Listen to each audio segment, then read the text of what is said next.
the circle, draw the circle wide. Draw the circle, draw the circle wide. No one stands alone, we'll stand side by side. Draw the circle, draw the circle wide. Hello, and welcome to our summer series installment on basic Wesleyan theology. I'm Reverend Ray Frauman, and I am the pastor of Heading United Methodist Church in Barre, Vermont. Glad to be with you this day. I want to begin with my favorite Bible verse. It's from the book of James, chapter 1, verse 27. Religion that God, our divine parent, accepts as pure and undefiled is this: reach out to the homeless and loveless in their distress, and keep yourself from being corrupted by the greed of the world.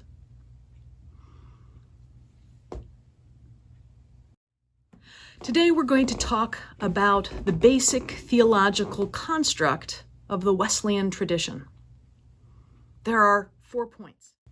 1, a practical theology.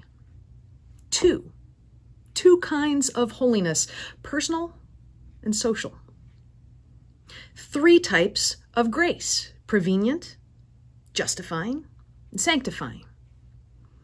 And 4, the Wesleyan Quadrilateral: Scripture, tradition, reason, and experience.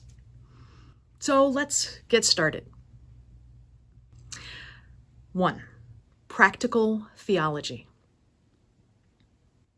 John Wesley was first and foremost a practical theologian whose intellectual curiosity and deep faith had him consistently digging down to the foundation, the roots of all theological inquiry.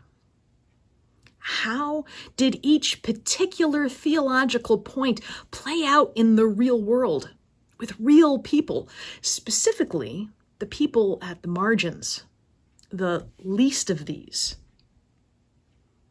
We've already heard some this summer about his faith and how it was shaped, and how this movement began. His practical theology, often referred to as responsible grace, was the fruit of his intellectual labors. Everything from rejecting the concept of a uniform 10% tithe across all the faithful, see his sermon, The Use of Money, for more on that, to his understanding of the 3 types of grace, and personal and social holiness, which we will dive into momentarily. This was all distilled through his understanding of Jesus' teachings, the traditions passed along through the church, as well as his own reason and experience. Wesley had little time or interest in how many angels could dance on the head of a pin. Frivolous theology he had no interest. He was interested in how the church's teachings would impact the most vulnerable, and he did his theologizing accordingly. So, with this in mind, let's unpack some of the basics. 2 kinds of holiness: personal holiness and social holiness. The little group of friends that gathered around the Wesley brothers in those early days were displaying this methodology of personal and social holiness. Wesley didn't believe that you could have one without the other. Simply going to church was not going to cut it. We are meant to be the church. Sunday Christians, cheap grace, not in Wesley's Methodism. So what are these 2 rails that our faith is to ride upon in our journey through life as Christians? Let's take up personal holiness first. Personal holiness is our relationship with the divine. How do we cultivate it in ourselves? Well, we do it through worship. We do it through participating in the Eucharist, through prayer and Bible study, fasting and contemplation, even sharing our faith with one another. In all these things, we find connection, and we reconnect ourselves to our divine source. That's personal holiness. Social holiness is our relationship with our neighbors. How do we act faithfully in the world? Feeding the hungry, clothing the naked, visiting the sick and imprisoned? Sound familiar? Matthew 25 is echoing in here. Also, when we seek justice, when we love those who are merciful and love being merciful ourselves, and when we walk humbly with one another. There's a little bit of the book of Micah in there too. How do we act on behalf of our neighbors is our social holiness. It is practical in nature. I would liken it to a cell phone. It needs to recharge regularly. That's personal holiness. In order to be useful, social holiness. If we don't recharge, how can we be useful? If we only recharge, if you just leave your phone plugged in all the time, all we are is an expensive paperweight. So recharge and be useful. Rinse and repeat. 3 types of grace. Wesley taught 3 types of grace: prevenient grace, justifying grace, and sanctifying grace. He used a house for his metaphor to explain these 3 graces. First, prevenient grace. The word prevenient literally means coming before, anticipating, or preceding. So, the metaphor of a house, imagine you are walking down the sidewalk. You come across a house. It is cold outside, and the house looks warm. The smell of food beckons your hungry tummy inside. And best yet, there is someone on the porch inviting you in. Come on in. Prevenient grace beckons us and invites us and guides us into faith. It's those little nudges that you perhaps experienced when you were first finding your faith, or first becoming or interested in becoming a part of the Christian community. It was those nudges that first introduced you to God. That's prevenient grace. Next is justifying grace.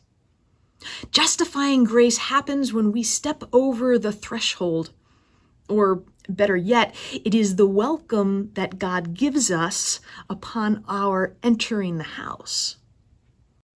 Was it our decision to move inside, or God's welcome that made our faith real in that instant? What matters is that we are now in the house. Finally, sanctifying grace. Sanctifying grace is what happens from here on out. We are inside, and we are sanctified as we move from room to room and dwell within the many rooms of God's house. Sanctification is not always, or even most often, a comfortable process. Wesley believed and taught that we are moving toward perfection and that we can reach it in our lifetimes. Not the kind of perfection that means we will always do everything perfectly. It's not the perfectionist's perfection. No, we're talking about becoming perfected in love, that we will love perfectly, That means that when we do make mistakes, as we will inevitably do, that we acknowledge them and we apologize with humility. And we try again and we love again. Sanctifying grace is how we get there. One of my favorite lines about sanctification is that my children are my primary sanctification. I prayed for patience, and God gave me children. I am much more patient now. This also happens in community. I liken community, this is not my metaphor, I heard it in a sermon somewhere, sometime. Community is like being in a rock tumbler. It isn't easy as we bump into and against one another. We might very well like to quit early. It can hurt. But the longer we remain in the rock tumbler, the smoother our rough edges will get. And ultimately, the shinier we will become. This is sanctification, sanctifying grace. 4, the Wesleyan Quadrilateral. Finally, let's talk about the Wesleyan Quadrilateral. We call it this even though it wasn't technically defined thus by Wesley himself. Yet it is the way that we saw Wesley do his theological reflecting, and how we, in turn, do our own. For those who are not mathematically inclined or have long forgotten your high school geometry, a quadrilateral is simply a four-sided figure. Picture a square or a rectangle or a trapezoid. More to the point, think of it as the edges of a camera lens. This is what we look through in order to see and understand the world around us from a theological point of view. These are the four sides: Scripture, tradition, reason, and experience. As Methodists, we balance all four of these. No one side outweighs the other. We need all four in order to think about how our faith is shaped and how we understand the events that happen to and around us. We cannot think about Scripture without thinking our way through tradition, reason, and experience, nor can we think about our experience without a theological lens from Scripture and tradition. We need all four of these. So, what do the writings collected into our Bibles tell us? The biblical characters, the stories, the teachings, the poetry, how do these shape our thinking and how we understand love, grace, and God, and more?